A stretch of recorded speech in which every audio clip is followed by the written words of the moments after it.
তাদের আর থাকে কি? ওরাই তো আগায় গেল, অন্য বংশের লোক যদি আগায় এটা কি আমাদের ভালো লাগবে?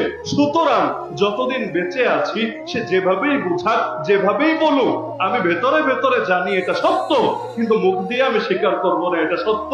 না হলে আমাদের মান সম্মান কমে যাবে। আপনি দেখবেন বর্তমান বাংলাদেশে, বর্তমান বিশ্ব এমন বহু লোক পাবেন যারা ভালো করেই জানে কোনটা হক, কোনটা বাতিল, কোনটা সত্য, কোনটা মিথ্যা, কোনটা সঠিক, কোনটা ভুল, কিন্তু জানার পরও, বোঝার পরও মানে আমি তো পিছিয়ে যাবো। শুধুমাত্র শুধুমাত্র এই দলান্ধতাই আসাবিয়াতের কারণে বহুত মানুষের অন্তরে মোহর করে আছে। না হলে ইহুদিদের চাইতে ভালো হক চিন্তকে, নবীর যুগের ইতিহাস পরে ইহুদিদের চাইতে ভালো হক চিন্তকে।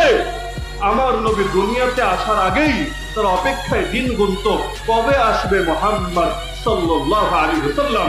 এমনকি যুদ্ধের মাঠে পর্যন্ত তারা বলতো ইস্তাফতিহুনা আলাল্লাযিনা কাফারু, ইহুদিদের সাথে যদি কাফেরদের লড়াই হতো তারা বলতো আরে শীঘ্রই আমার আলী একজন সাহাবীর নাম, হাসান একজন সাহাবীর নাম, উসামা একজন সাহাবীর নাম, তিনজন ইলিয়াস। আজকে ইউরোপের আগের নাম মনে করেন রোম, এখন তো ইতালির মধ্যে একটা এলাকা আছে রোম, এটা না, তৎকালীন